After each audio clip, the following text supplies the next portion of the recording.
Muy buenos días con todos los presentes. Les damos la bienvenida desde Telesalud del Hospital Nacional Arzobispo Loaiza del Ministerio de Salud a la telecapacitación de hoy titulada Enfermedad tiroidea y gestacional, dirigida por la doctora Pilar Cornejo Arenas, médico asistente del Servicio de Endocrinología del Hospital Nacional Arzobispo Loaiza. Invitamos a todos los participantes a dejar sus preguntas en el apartado de chat de Zoom, las cuales serán respondidas al final de la ponencia. Estimada doctora Cornejo, es un honor contar con usted el día de hoy. Sin más preámbulo, le cedemos el pase para el desarrollo del tema. Adelante, por favor.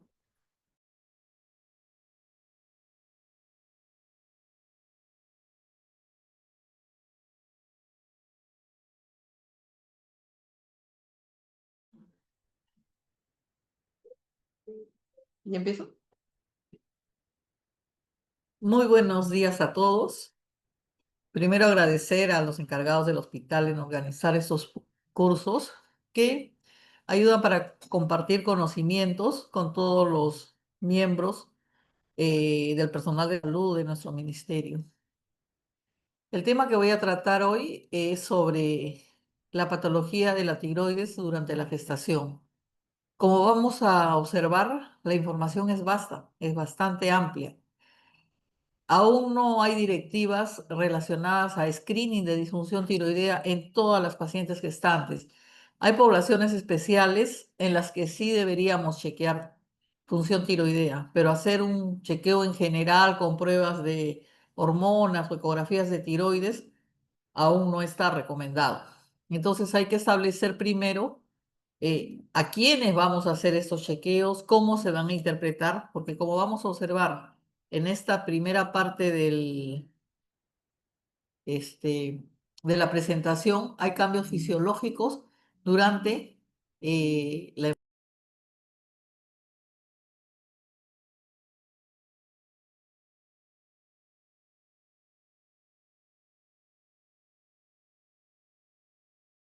Esta es la agenda que vamos a tratar. En primer lugar, vamos a recordar cómo la tiroides se adapta durante la gestación. Ocurren cambios que son diferentes a una mujer que no es embarazada. Es cambios relacionados a las hormonas tiroideas, al volumen de la glándula y a las necesidades de tanto de levotiroxina como de yodo que ocurren durante ese periodo. Vamos a dar algunas pautas sobre el hipertiroidismo, sobre el hipotiroidismo, vamos a conversar también sobre los anticuerpos antitiroideos. Vamos a comentar algunos puntos sobre el cáncer de tiroides, los nódulos tiroideos, qué ocurre en el posparto y algunas indicaciones que se pueden dar a la madre lactante con disfunción tiroidea. Entonces, nuestro primer la diapositiva es para recordar cómo se regulan las hormonas tiroideas durante el embarazo. Nosotros sabemos que una tiroides normal en cualquier individuo no gestando se regula a través del hipotálamo. El hipotálamo secreta una hormona que se llama la hormona liberadora de tirotrospina o TRH. Esta va a actuar de frente en la hipófisis anterior, en la pituitaria anterior, y va a hacer que esta glándula secrete la TSH. Y TSH va a actuar directamente en tiroides, haciendo que esta secrete hormonas tiroideas, ¿no? La producción de T4 y T3, la levotiroxina y la triiodtironina. Esto es lo que ocurre normalmente. En la mujer gestante tenemos algunos cambios, algunas variaciones. Primero la placenta. La placenta secreta la gonadotrofina coriónica, el HCG. Reaccionar en forma cruzada y estimula al receptor de TSH. O sea, haciendo que la producción de estas hormonas pues varíe, T4, T3. También la placenta tiene una desйodinasas tipo 3 que van a degradar T3 y T4. Y por otro lado, durante la gestación ocurre un incremento de la producción de estrógenos. Estos estrógenos a través del hígado van a incrementar la síntesis hepática de la globulina fijadora de tiroxina y va a prolongar su vida media. Entonces, esta TBG va a hacer que aumenten en sangre las T4 y T3 totales. Bueno, esto va a dar una retroalimentación negativa al hipotálamo y a la hipófisis y como vamos a ver posteriormente, pues en esta etapa, sobre todo en el primer trimestre, donde es más evidente la acción de beta-HCG, se puede producir un hipertiroidismo subclínico, pero es fisiológico, es normal. ¿Por qué? Por todos estos cambios que ocurren durante la gestación. Eh,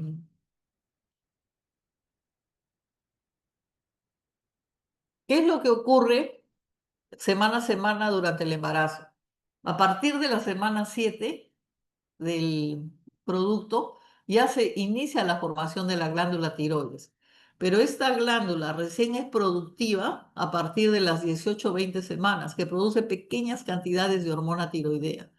Entonces, acá tenemos fundamentalmente el primer trimestre y unas semanas más de la gestación de la mujer, donde es vital la acción de las hormonas tiroideas para el desarrollo del producto, sobre todo del desarrollo neurológico.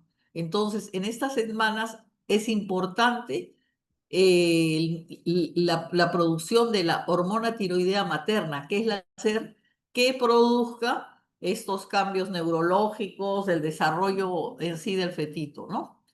Entonces, esto es muy importante. A veces en una madre con hipotiroidismo, por alguna razón que el feto no reciba la levotiroxina materna, bueno, de repente empieza a producir un poco más de hormona tiroidea antes, pero esa no va a ser suficiente.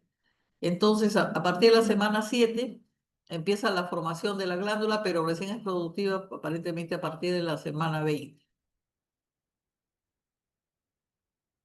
Y si nosotros queremos evaluar el nivel de hormonas tiroideas tanto en la madre como en el feto, como vemos, de acuerdo a las semanas de gestación, ese nivel de hormonas tiroideas difiere mucho. Entonces, los valores no los podemos tomar como en la población adulta normal, que normalmente nosotros los tenemos como rango de laboratorio. En el feto vemos que inicialmente un TSH baja y luego sube, T4 total siempre está elevado, hasta el final del embarazo la TG también.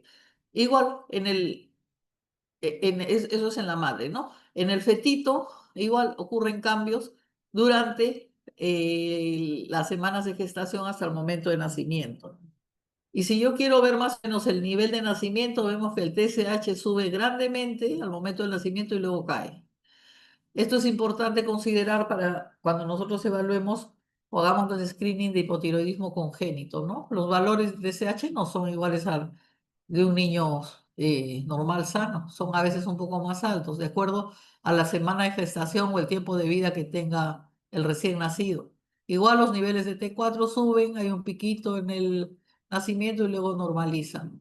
En T3 también quedan un poco elevados y lo que es importante es el desarrollo neurológico de ese recién nacido. Las primeras semanas, como les digo, cuando es fundamental el aporte de la levotiroxina de origen materno, es donde la multiplicación de las neuronas se da de manera importante y luego vuelve a incrementarse, generalmente decimos hasta los 5 años de edad. Entonces, estas etapas de la vida del recién nacido es importante que tenga el aporte necesario de hormona tiroidea, primero de origen materno y luego ya producida por el mismo recién nacido. Por eso son los programas de screening neonatal, porque el hipotiroidismo congénito es, digamos, una causa prevenible de retardo mental cuando se detecta a tiempo y se da el reemplazo apropiado para que tenga un desarrollo neurológico. Muchos años previos, pues sabíamos que los desórdenes por deficiencia de yodo producían un hipotiroidismo severo en madres, en recién nacidos, y teníamos los múltiples casos de cretinismo que muchas veces felizmente ya los vemos en las fotos, ¿no? Pero tenemos que tenerlos en cuenta. Vemos muchas veces hipotiroidismos congénitos que no son tratados de manera adecuada y los niños salen con algún retardo mental. Mientras más demore en iniciar el tratamiento, más severa lo es el daño. Felizmente el Ministerio de Salud ha implementado esta política de todos los recién nacidos deberían hacerse screening de autismo congénito. Nosotros sabemos que estos cambios que se dan en el nivel de hormonas tiroideas son fundamentalmente dados. ¿Por qué? Porque las necesidades metabólicas durante la gestación se incrementan aproximadamente un 20%. Aumenta T3, aumenta T4, la proteína fijadora de tiroglobulina también incrementa. Y el receptor de TSH también es estimulado por la HCG, produciendo de repente cambios que van a poder sostener este incremento de las necesidades metabólicas durante la gestación. Hay algunos otros cambios también que tenemos que conocer. Aumenta la excreción de renal de yodo, por eso las necesidades de yodo pueden ser mayores. Ya dijimos que aumenta las proteínas ligadoras de tiroxina, aumenta la síntesis hepática de tiroglobulina, la producción tiroidea incrementa, HCG incrementa y estimula directamente al receptor de TSH, TSH se reduce. Se ve que 15% de gestantes sanas pueden tener un TSH bajo, más en el primer trimestre. Sabemos que la TBG incrementa y la T4 total a las 7 semanas, su pico a las 16 y luego se mantienen altos en el parto como vimos en el gráfico, ¿no? A veces T4 libre puede estar baja, sobre todo en el tercer trimestre, pero no significa que haya patología. Entonces, nuestra interpretación de las pruebas de laboratorio tienen que ser relacionadas, pero a los límites de normalidad que tenga ese laboratorio. Sobre todo deberíamos tener límites de normalidad ligados a cada trimestre de la gestación, sabiendo que ocurren estos cambios y no dar diagnósticos de patologías cuando es un cambio fisiológico. Entonces, hay algunas recomendaciones, pero quizás una de las principales es que de acuerdo a la población debería haber un rango de referencia. Desgraciadamente no lo tenemos, pero algunos países sí. Entonces, nosotros consideramos lo que se da para la población en general, ¿no? También sabemos que durante el embarazo la tiroides puede incrementar de volumen. Puede haber una tiroides palpable. Hasta puede incrementar en 10% de volumen en áreas suficientes de yodo, pero en áreas con deficiencia ese volumen de la glándula puede aumentar hasta 40%. Por eso, en clínico, uno puede palpar glándula tiroidea en una gestante y no ser estrictamente relacionado a patología. Aumenta la producción de T4 y T3, incrementa el requerimiento de yodo en las zonas de bocio endémico. Solían darse concentraciones altas de yodo en inyecciones de aceite, ¿no? Para tener, sobre todo en mujeres fértiles, para que tengan la suficiencia de yodo y que no haya patologías. La beta-HCG producida por la placenta ya hemos dicho que estimula la producción de hormona tiroidea. Y al inicio del embarazo, cuando el nivel de la HCG es más alto, se puede ver una TSH suprimida, sin ser un hipertiroidismo patológico. Y también un punto importante que vamos a ver posteriormente es que en relación a los anticuerpos antitiroideos, 18% más de las gestantes pueden tener los positivos. Entonces habría que ver cómo interpretamos esa positividad en las gestantes. Bueno, esta tablita más o menos muestra niveles de hormona de T4 a la mitad y a término de la gestación, ¿no? T4, bueno, se mantiene estable en la madre, en el feto al inicio baja, pero luego incrementa y también se puede medir en el líquido amniótico. Este gráfico nos muestra cómo la relación de HCG y TSH está en relación inversa. Las primeras semanas de la gestación, durante las cuales la producción de HCG está aumentada, y actúa sobre los receptores de TSH, la medición de TSH va a estar baja, inclusive más bajo de lo que se establece en una población saludable no gestante, ¿no? Eh, les decía que HCG tiene actividad de TSH. También sabemos que incrementa después de la fertilización, su pico es entre las 10 y 12 semanas, T3 y T4 incrementa, disminuye. Entonces, al inicio del embarazo puede haber hipertiroidismo subclínico, que en este momento, en ese contexto se debería considerar como fisiológico.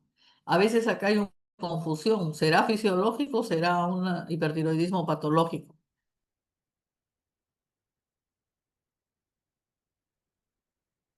Como les decía, que los rangos de TSH deberían estar relacionados en base a poblacionales. Si no existen estos estudios, se recomiendan un TSH debe ser menor de 4. Si tenemos una gestante que tiene cuerpos antitiroideos positivos y que su función tiroidea está normal, el TSH debería medirse apenas sepan que están embarazadas y luego cada 4 semanas hasta la mitad del embarazo. Las mujeres que están en tratamiento o en estudios de fertilidad, por infertilidad, deben medirse la TSH, ¿no? Y bueno, este concepto ya no es muy seguido, pero antes se decía que si la mujer tenía en este contexto de gestación más de 2,5 en el primer trimestre o antes de embarazarse, deberían medirse anticuerpos antitiroideos, pero ahora esto ya no es tan cierto. Habría que ver en qué contexto estamos viendo a la paciente. Eh, Como es lo mismo, hay que ver qué laboratorio estamos viendo y debería tener rangos de acuerdo a cada trimestre del embarazo. Algunos sugieren, durante el embarazo nosotros pedimos TSH y T4 libre, porque T4 libre no está influenciada por la proteína que se incrementa durante el inicio de la gestación. Y algunos sugieren que al final es mejor medir T4 total porque este, más exacto a veces que el T4 libre, que puede ser un poco bajo en relación a los rangos normales, no siendo la paciente una paciente portadora de enfermedad tiroidea. Un punto importante también que tenemos que saber que a través de la no atraviesa la TSH ni la TBG. Pasan cantidades mínimas de T3 y T4, pero sí pasan los anticuerpos estimuladores de TSH, es decir, estos anticuerpos son generalmente dados en la enfermedad de Graves, entonces el fetito podría ser un hipertiroidismo por el pase de estos anticuerpos. Al momento del nacer vemos bebés hipertiroideos, ¿no? Pueden pasar los anticuerpos antitiroideos, el antitiroglobulina, el anti-T, pasar el yodo, la TRH, las drogas antitiroideas y el propanolol. Todos estos pueden pasar la barrera placentaria. Y como decimos, los anticuerpos estimuladores de TSH que se ven con enfermedad de Graves, generalmente los medimos en el tercer trimestre de la gestante, se pueden medir al inicio, pero en el tercer trimestre para evaluar el nivel y si están muy elevados, chequear al recién nacido porque puede ser un hipertiroidismo transitorio por el pasaje de estos anticuerpos. Como les dije anteriormente, cuando no tenemos rangos de referencia propios para una población y queremos evaluar nivel de hormona tiroidea, el nivel de TSH, límite superior 4 y el límite inferior 0,1. En una población no gestante, el límite superior es 4,5, pero el límite inferior es 0,4. Pero una gestante, por el mecanismo que le he explicado de la beta-HCG, porque puede haber un hipertiroidismo subclínico, el límite inferior en primer trimestre se puede considerar hasta 0,1. Eso se puede utilizar, ¿no? El tiempo entre 9 a 11 de gestación. Esto es un poco para ver la función tiroidea en la población gestante. Es una gráfica que nos muestra en pacientes que nosotros tenemos con hipotiroidismo y están siendo tratados con levotiroxina, nuestro nivel de hormona objetivo de TSH vendría a ser este, ¿no? Más o menos entre 1 y 2,5. Si es que están con levotiroxina por anticuerpos positivos, infertilidades o abortos recurrentes, nuestro límite objetivo podría ser este. Y si el TSH es más de 10, sí tendríamos que tratar con levotiroxina, así el anticuerpo esté negativo, o si los anticuerpos están positivos y es más de 10. Algunas pautas importantes sobre el yodo y la gestación.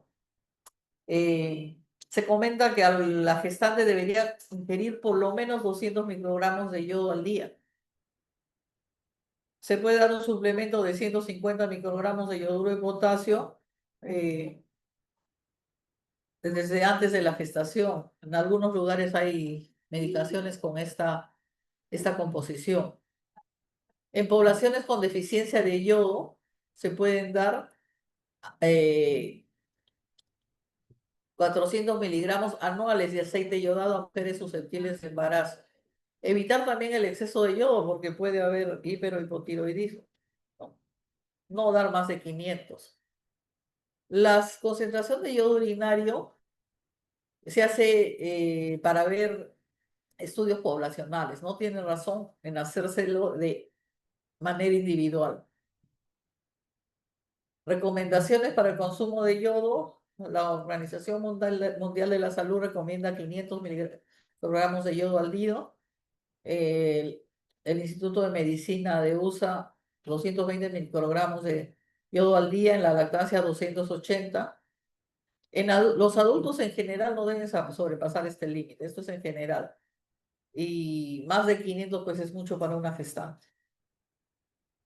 Estos son estudios poblacionales, como les digo, para ver la yoduria.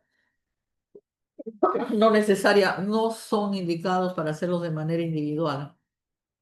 Entonces, lo que corresponde, lo óptimo, que corresponde a una ingesta de 150 a 299 al día, tiene una media de yodo en orina entre 100 a 199. Como les digo, esto es para estudios poblacionales. No medimos individualmente a la mujer gestante la excreción de yodo urinario. También se puede ver el volumen tiroideo neonatal tras la suplementación. En Estados Unidos hicieron un estudio en el que vieron que recién nacidos cuyas madres no recibieron suplemento de yodo tenían el 38% mayor de volumen tiroideo en relación a las madres que recibieron suplemento, a los niños de cuyas madres recibieron suplemento de yodo. Entonces, ¿a qué mujer voy a evaluar yo función tiroidea? Como les dije, el screening poblacional, en hacerles a todas, aún no está validado. Tengo que hacer estudio de función tiroidea, de hipertiroidismo, presencia de signos o síntomas de disfunción tiroidea. Definitivamente en ellos estoy obligado. Si hay antecedente de anticuerpos antitiroideos positivos o si yo evidencio que la paciente tiene bocio. Si han tenido antecedente de radiación de cabeza y cuello o cirugía tiroidea previa. También acá catalogan mujeres mayores de 30 años, si tienen diabetes tipo 1 o alguna otra enfermedad autoinmune. Historia de muerte fetal, parto pretérmino o infertilidad. Embarazo, antecedente de embarazo múltiple. Historia familiar de enfermedad tiroidea autoinmune o disfunción tiroidea. Si tiene obesidad mórbida, es decir, un índice de masa corporal mayor o igual de 40. Si usa amiodarona, litio o si usó algún contraste radiológico iodado o residir en un área conocida de deficiencia de yodo. En ellos, bueno, se acordó en hacer definitivamente el screening de función tiroidea. Vamos a hablar ahora del hipertiroidismo y la gestación. Como les dije inicialmente, es frecuente encontrar tirotoxicosis transitoria de la gestación por los cambios hormonales, que es un cambio fisiológico. La enfermedad de Graves-Basedow, el adenoma tóxico, el bocio multinodular tóxico, la tiroiditis subaguda, la tirotoxicosis iatrogénica, un tumor pituitario productor de TSH o una enfermedad molar. Son muchas las etiologías. Como sabemos, lo más común es lo fisiológico. Acá está. Y después de lo fisiológico viene la enfermedad de Graves. En la población general, de 0,4 a 1 del total de mujeres y de las gestantes es del 0,2% de embarazo.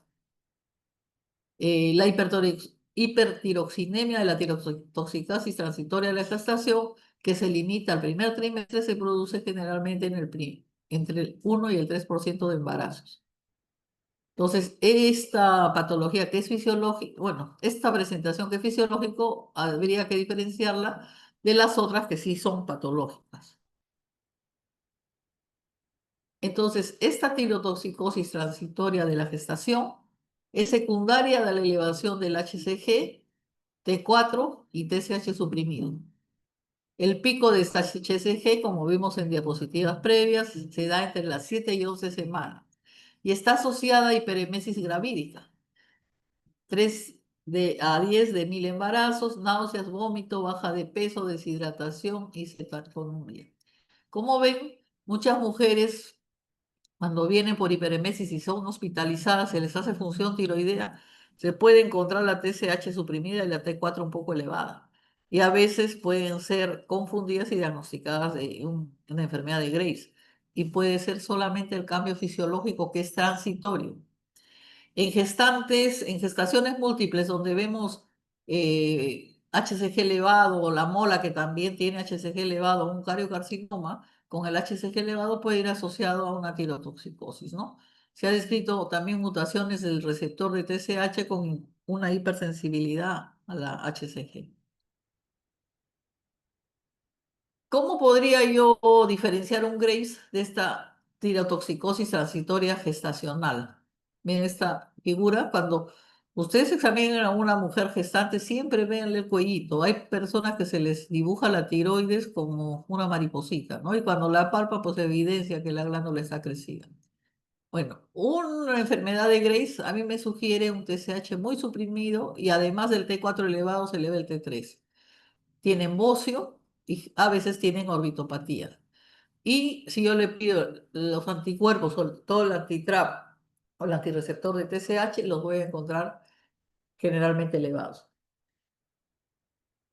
La tirotoxicosis transitoria gestacional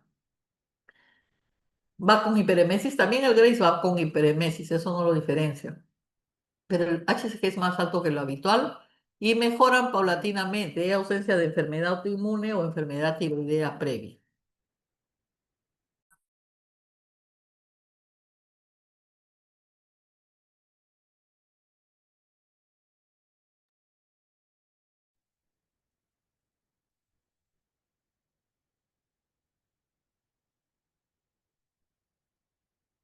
A ver, quiero pasarlo un ratito. A ver.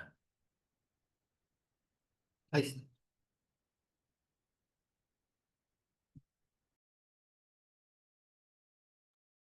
Entonces,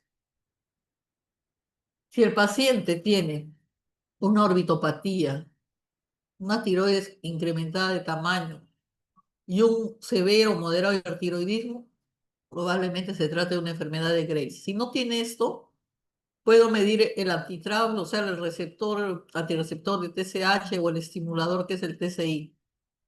Si es positivo, es enfermedad de Graves. Si es negativo, podría asesorarme con una ecografía de tiroides. Si la ecografía de tiroides, el flujo sanguíneo es normal o no reportado, podría ser un Graves o un hipertiroidismo transitorio mediado por HCG. Entonces puedo mandar al especialista para que lo monitore y lo haga seguimiento. Si el flujo es bajo, podría ser una tiroiditis, pero si está elevado, es probablemente que se trate de un Graves. Esto ya creo que requiere manejo de especialista. Eh, ¿Qué recomendaciones puedo dar yo a una mujer hipertiroidea con enfermedad de Graves que me diga que quiere gestar?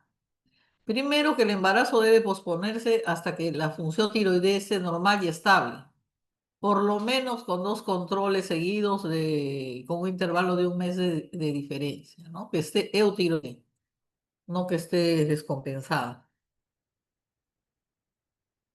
Cuando yo doy yodo radioactivo, pues pensamos que este antitrao, sabemos, puede incrementar y no siempre se estabiliza la enfermedad después de un año de tratamiento. Generalmente damos 6 meses y en 6 meses está controlada después del yodo, pero hay personas que demoran más. Hay que hacer, bueno, una prueba de embarazo antes de dar yodo radioactivo y retrasar la concepción hasta que la paciente esté con función tiroidea normal y esté estable. ¿Por qué? Porque si tenemos una mujer hipertiroidea que salga embarazada, el hipertiroidismo es más nocivo que las drogas antitiroideas durante la gestación. Así todo preferimos darlo, pero sabemos que las drogas antitiroideas pueden dar defectos congénitos, ¿no? Entonces se dan las dosis más bajas de los antitiroideos, se da la dosis más baja que mantenga a la paciente estable, las dosis más bajas posibles. Las guías dicen de iniciar con PTU y reemplazarlo con metimazol para disminuir riesgo de falla hepática materna. Pero en realidad en el Perú no hay PTU, propiltiuracilo. Nosotros manejamos con metimazol todo el tiempo y bueno, tenemos experiencia y lo que más vemos es que el hipertiroidismo no controlado es más nocivo que las drogas. Entonces, primero prevención, tratar de que la mujer no salga, y con hipertiroidismo no salga gestando, ¿no? Se controle hasta que esté estable. Y segundo, si ya salió embarazada o viene embarazada con hipertiroidismo, darle la menor dosis posible y chequearla y seguir. Hay algunos estudios de malformaciones congénitas, ¿no? Con propiltiuracilo, con PTU, son estadísticas, no son nuestras, pero sí hablan de aplasia cutis, lesiones en la piel, malformaciones en casa de cuello, a 13 coanas. En realidad, en nuestro hospital, más como les digo, hemos visto defectos por el liver no controlado que por la droga antitiroidea. Entonces, nosotros damos a dosis más bajas que puedan controlar al paciente. Entonces, el consejo es una mujer en edad fértil con hipertiroidismo, desde la primera consulta, avisarle que no debería salir embarazada hasta que su función tiroidea esté controlada. Riesgos, un hipertiroidismo en gestación, amenaza de aborto, tormenta tiroidea, insuficiencia cardíaca, parto prematuro, preeclampsia, malnutrición. En el producto, aparte de los efectos colaterales de las drogas, hipertiroidismo neonatal, muerte fetal, bajo peso al nacer. Un bebito con su hipertiroidismo neonatal, lo vemos con taquicardia, irritabilidad, tiene bozo, ictericia total, bajo peso al nacer, insuficiencia cardíaca, ictericia prolongada, ¿no? Felizmente que en los niños esto es transitorio, ¿no? Puede durar semanas o meses. Y bueno, se lo trata con un hipertiroidismo de su edad, con sus antitiroideos hasta que se controla. Hablar de hipotiroidismo y gestación es una patología más frecuente e importante. Eh, Se calcula que la prevalencia de hipotiroidismo en mujeres en edad fértil y llega hasta 3%, mayor en zonas de deficiencia de yodo. TSH elevado puede asociarse desde infertilidad hasta pérdidas de embarazo, partos prematuros, hipertensión, alteración neurocognitiva del producto. El riesgo fetal, pues, incrementa las complicaciones del embarazo por hipotiroidismo materno no tratado. El riesgo de parto prematuro, bajo peso al nacer, pérdida de embarazo, algunas estadísticas lo van hasta el 60%. Y el IQ, o sea, la inteligencia del niñito puede estar disminuida. Generalmente en el hipotiroidismo el tratamiento es con levotiroxina. Hipotiroidismo establecido o hipotiroidismo subclínico a madres con anticuerpos tratadas con yodo radioactivo debe ser monitoreada con pruebas de laboratorio cada 4 semanas hasta la mitad de la gestación y luego por lo menos una vez alrededor de las 30 semanas. Acá se plantea que si tengo una paciente hipotiroidea que planea gestar, el TSH lo debería llevar a menos de 2,5. Y si sale embarazada, tratarlo de llevar a menos de 1,5, por lo menos en el primer trimestre, ¿no? Y también saber que el requerimiento de levotiroxina en las mujeres hipotiroideas incrementa durante la gestación. Algunos dicen hasta el 50%. Entonces, si yo tengo una mujer hipotiroidea en edad fértil que va a salir embarazada, le digo apenas estés embarazada, subes a tal la dosis o vienes a tu control, porque las necesidades de hormona tiroidea incrementan. Entonces, Eh, acá hay algún algoritmo que habla de lo mismo.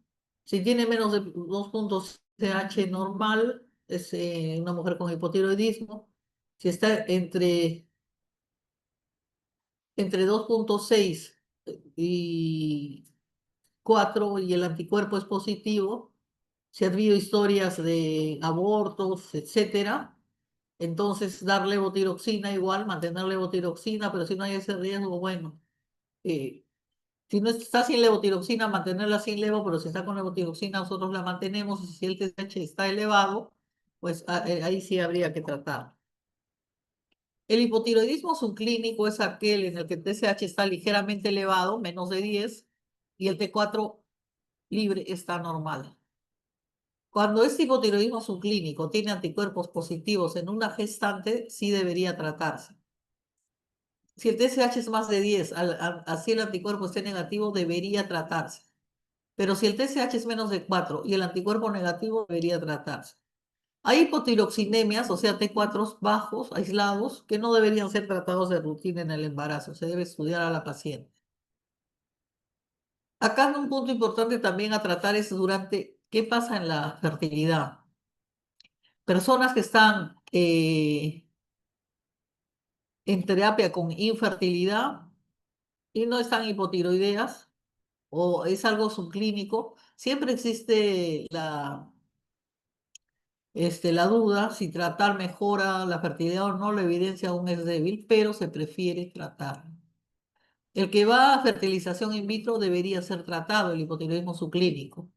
Bueno, y como les digo, hay que hacer pruebas de función tiroidea. No hayamos conocido. Deberían hacerse pruebas de función tiroidea 1 o 2 semanas antes de la hiperestimulación ovárica, porque luego los valores se pueden alterar.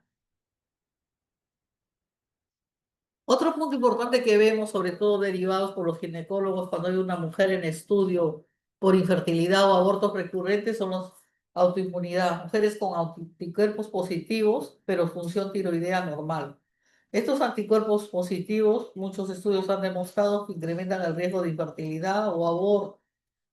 Y también tener anticuerpos positivos, una mujer que va a gestar, su riesgo de hipotiroidismo se incrementa en el primer trimestre y también en el momento posparto. Esta mujer, estando aún eutiroidea, tiene riesgo de aborto, parto pretérmino, mortalidad perinatal.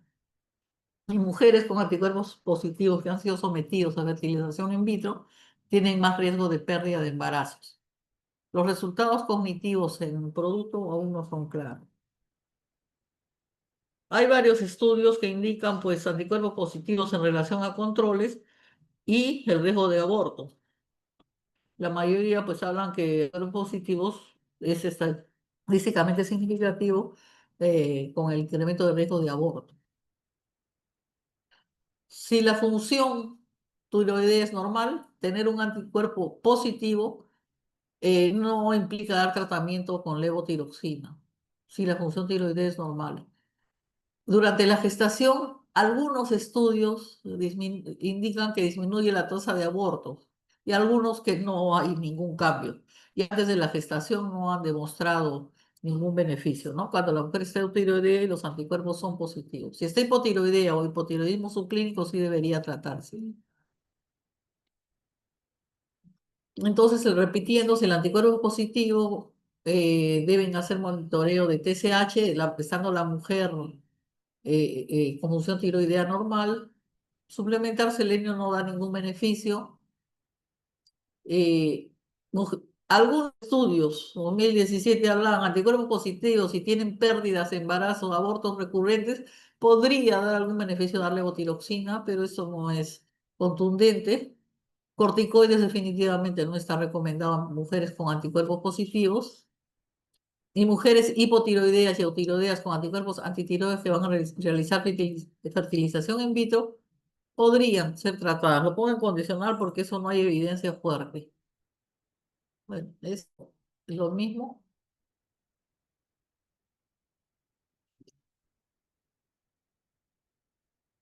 Algunas tablas, estudios que hablan de la prevalencia de aborto recurrente y anti-TPO positivo, pues ya hablan de una mayor frecuencia, ¿no?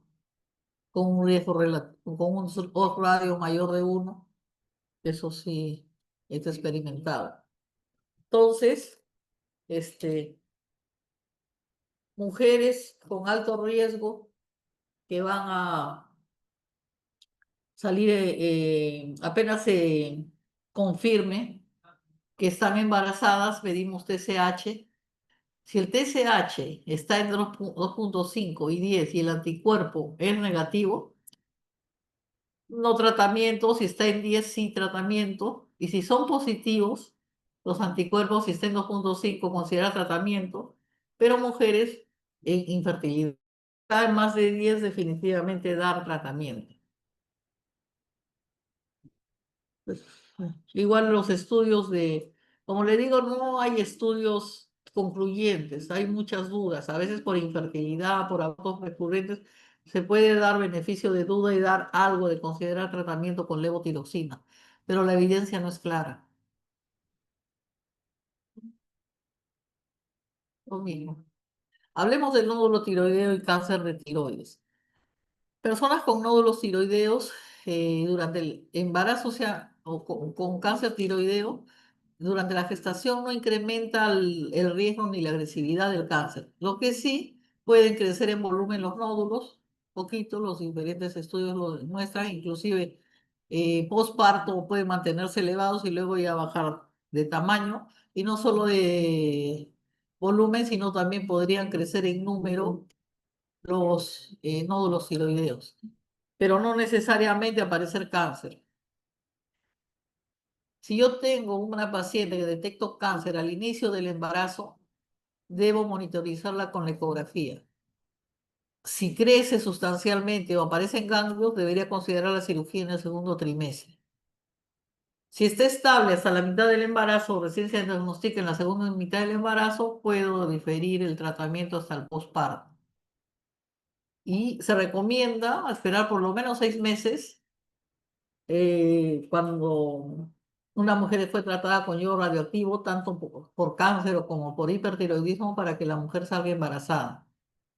Tratamientos previos con yodo radioactivo no incrementan la infertilidad, ni abortos, ni bajo peso al nacer, ni malformaciones congénitas, ni mortalidad neonatal o en el primer año de vida, ¿no? Esto es lo que los estudios dicen hasta ahora y es el temor de muchas mujeres, ¿no?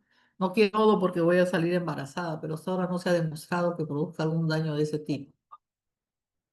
Igual, recurrencia de carcinoma diferenciado de tiroides. Varios estudios también demostraron que el embarazo no aceleró ni empeoró el crecimiento tumoral ni produjo agravamiento del cáncer. La tiroiditis posparto, que también puede ser frecuente después de un año de haber dado, o durante el primer año después del parto. ¿Quiénes pueden desarrollarlos? ¿Quiénes tienen factores de riesgo? Las mujeres que tienen anticuerpos positivos, que tengan enfermedad tiroidea autoinmune, otras enfermedades autoinmunes coexistentes, o si ya tuvo antecedentes de una tiroiditis posparto anterior. Estas son personas de riesgo. ¿Qué hacer? Si tengo la fase hipertiroidea y está sintomática, pues no le doy nada, la monitoreo hasta que llegue el eutiroidismo. Pero si está sintomática, puedo manejarla con beta bloqueadores. eh, Repetir el TSH cada 2 meses hasta un año postparto. Si está en fase hipotiroidea, podría yo darle levotiroxina, sobre todo las sintomáticas, buscando otro embarazo por la lactancia. Y sobre todo si TSH está elevada a más de 6 meses. La puedo tener también sin tratamiento, pero si TSH está elevada menos de 6 meses. Y luego doy tratamiento y monitorizo de acuerdo al cómo vaya la paciente. Eh, Luego, si la paciente quedó con función tiroidea normal, tendría que chequear TSH por lo menos anual en esas mujeres que tuvieron tiroiditis postparto. Tiroides y lactancia. Sabemos que tanto el hipotiroidismo como el hipertiroidismo pueden afectar la lactancia. Si tenemos problemas de lactancia, habría que ver el nivel de TSH. Habría que tratar el hipotiroidismo subclínico durante la lactancia. Si no se tiene certeza de tratar el hipertiroidismo, este, podría mejorar la lactancia, pero sabemos que las drogas antitiroideas, tiamazol, puede pasar a la barrera, a la leche materna en mínimas cantidades, pero eso no contraindica lactancia.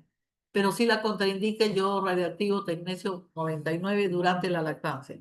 Eso no se puede dar.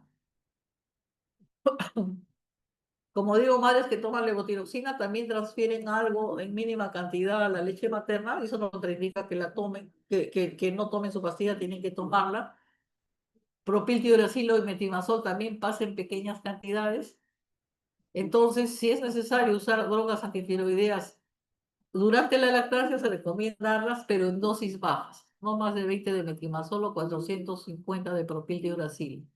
Y la madre debería ingerir la cantidad adecuada de yodo, ¿no? En la dieta, 250 microgramos diarios. Bueno, terminamos con esta diapositiva, haciéndoles recordar siempre que hay que observar en su examen clínico de cualquier individuo el cuellito, solo mirando. Muchas veces se pasan diagnósticos por no ver cuello. A veces se dibuja también como en la figura, como una mariposa, a veces se miran nódulos y luego palpar. Con ese pequeño examen ya podemos nosotros empezar un descarte de enfermedad tiroidea, tanto en mujeres en edad fértil, mujeres gestantes o en la población en general. Hasta ahí iría la charla, no sé si tienen preguntas. Muchísimas gracias y felicitaciones, doctora Cornejo. Vamos a dar inicio a la ronda de preguntas y la primera consulta es, ¿cuáles son los principales errores que se observa en en el ajuste de dosis de levotiroxina en gestantes con hipotiroidismo presente? Mire, quizás es un punto que debí mencionarlo, pero es importante contar con un buen laboratorio. A veces cometemos muchos errores solo por el laboratorio. Nos da un valor que no es real. Entonces tenemos que estar seguros de la veracidad del, del laboratorio, de las pruebas que hace, de la confiabilidad del laboratorio. Una vez que tenemos esa ya seguridad, sabemos que durante la gestación, como les dije, los requerimientos de hormona tiroidea pueden incrementar hasta un 50%. Entonces yo inclusive sin medir, yo le subo la dosis. Y ya subiendo la dosis le puedo medir a ver cómo está el nivel de hormona tiroidea. Y como dice, monitorizar cada 4 semanas hasta la semana 20. Y luego ya a distancia las semanas, ¿no? Viendo bien el laboratorio y dejando más o menos en el rango, ¿no? El TSH pues no debe ser más de 4. Definitivamente los estudios indican que el TSH no debería ser más de 4, sobre todo en el primer trimestre, ¿no? O en toda la gestación. Y en el primer trimestre debería ser menos de 2,5, pero tendríamos que tener laboratorios muy exactos que nos indiquen el nivel real de hormona tiroidea. Entonces, yo creo que es primero contar con un buen laboratorio. Muchísimas gracias, doctora Cornejo. Vamos a continuar. La siguiente pregunta es, ¿cómo debe manejarse una paciente embarazada con antecedentes de tratamiento con yodo radioactivo previo al embarazo? Mire, sí, todos hemos una paciente que ha recibido yodo radioactivo es que ha estado hipertiroidea. Entonces, el yodo radioactivo lo que hace es producir una destrucción química de la glándula, pero no negativiza los anticuerpos simuladores del TSH, ¿no? Anticuerpo antirreceptor de TSH no lo anula. Entonces, ese anticuerpo antirreceptor de TSH, el TRAB o TSI, puede permanecer elevado aún habiendo la persona recibido el yodo radioactivo. Entonces, el principal problema es que la persona no va a hacer hipertiroidismo porque ya la tiroides pues está abolida por la radioactividad del yodo, sino el anticuerpo que va a pasar al recién nacido y cobra relevancia en el tercer trimestre, que puede pasar pues en cantidades importantes y el producto va a ser un hipertiroidismo neonatal. Entonces, sería ideal medirlo y ver a la madre para ver la frecuencia con que la posibilidad de que el niño desarrolle un hipertiroidismo neonatal. No es una prueba que esté generalizada en nuestro ministerio, es una prueba un poco cara, pero si yo tengo una paciente que ha recibido yodo y ya está hipotiroidea o normal, yo tengo que tener en mente que ese nenito, ese recién nacido, puede hacerme un hipertiroidismo neonatal. Y los hallazgos que hablamos de taquicardia, ictericia, etcétera, en el niño, no considerarlos como normales, sino que puede estar haciendo un hipertiroidismo neonatal. Felizmente con el screening de hipotiroidismo congénito podríamos evaluar, pero en esos niños hay que tomar especial atención de chequear si no hacen un hipercongénito, porque el anticuerpo pasa la barrera placentaria y la madre que recibió yodo los puede mantener elevados. Muchísimas gracias, doctora. La siguiente pregunta es, ¿con qué frecuencia sugiere realizar controles de TSH y T4 libre en gestantes tratadas? Las guías generalmente sugieren hacerlo al momento de enterarse que están embarazadas, luego cada 4 semanas hasta la semana 20 para regular dosis. Después de la semana 20, si ya está estable la paciente, podría yo un último control en la semana 30 o 32, ¿no? Para ver. Y ya después que da luz, la dosis vuelve a su dosis previa. a la gestación, siempre y cuando sepamos que la dosis previa a la gestación había sido chequeada y en una dosis adecuada. Porque a veces viene de que nunca se chequeó y bueno, ahí tendríamos antes de bajársela que ver después de dar a luz qué nivel de hormona tiroidea tiene. Muchísimas gracias, doctora. Continuamos. Respecto al apartado de nódulos y cáncer de tiroides durante el embarazo, ¿qué características clínicas o ecográficas deberían alertar al médico de primer o segundo nivel sobre la posibilidad de malignidad? Ya mire, las características clínicas y ecográficas son iguales que en la población no gestante. O sea, un nódulo de crecimiento rápido que da problemas de deglución, disfonía, pero sobre todo que yo a mi examen clínico veo el nódulo, lo palpo, está duro, tiene adenopatías, ese me habla de malignidad. Pero si yo palpo recién un nódulo en una mujer gestante, hay que pedirle una ecografía, porque a veces pues uno no puede determinar eso y la ecografía sí va a ver características de malignidad, ¿no? Y bueno, con la ecografía se verá si se hace una biopsia o se posterga para después. Y si la paciente tiene que operarse por alguna razón, hacerlo en el segundo trimestre. Y si ya pasó segundo trimestre, bueno, esperar posparto, ¿no?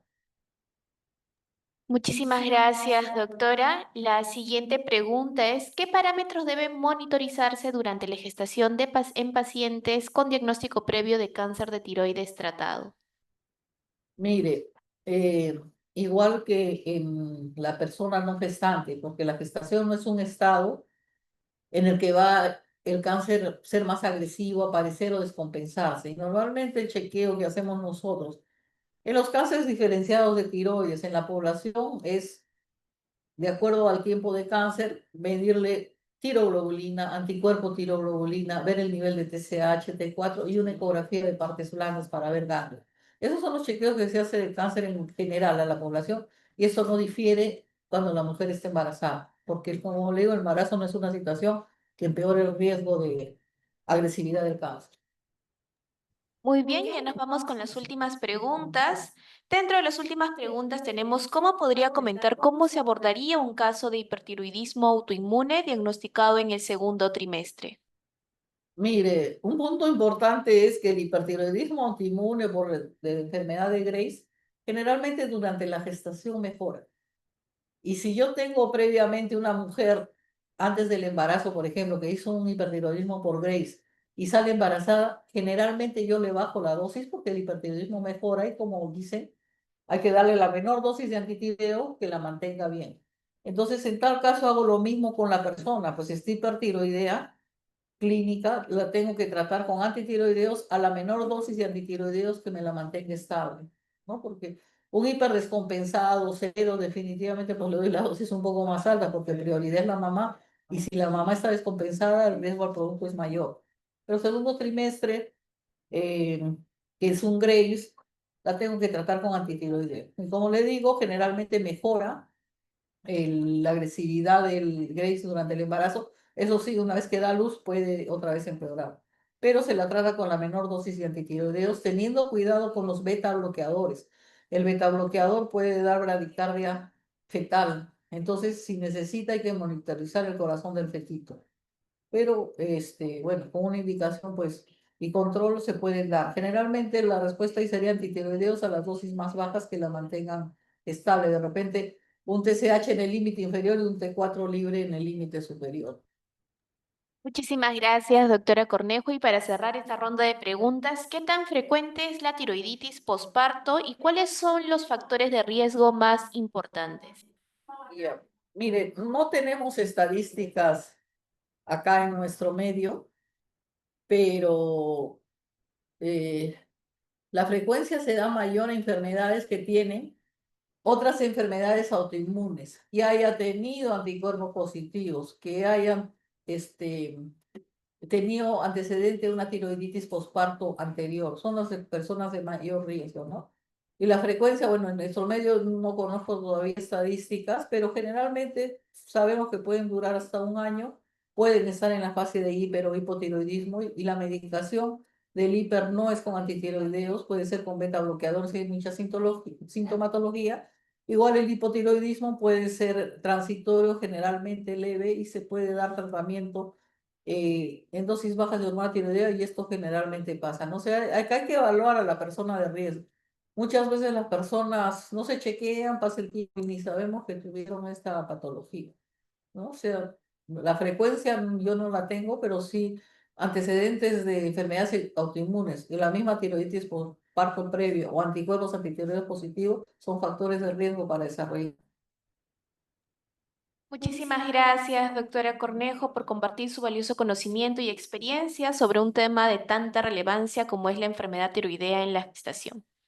Su exposición ha permitido actualizar criterios diagnósticos y reforzar el manejo clínico en los diferentes niveles de atención y sobre todo fortalecer la coordinación interdisciplinaria en beneficio de los pacientes. Agradecemos también a todos los participantes que se han conectado el día de hoy y los invitamos a suscribirse a nuestro canal de YouTube, donde podrán volver a ver las telecapacitaciones y tele-IS.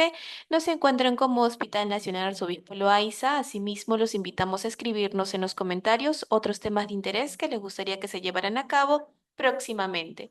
Muchísimas gracias nuevamente, doctora Cornejo, y felicitaciones. Nada, gracias a ustedes.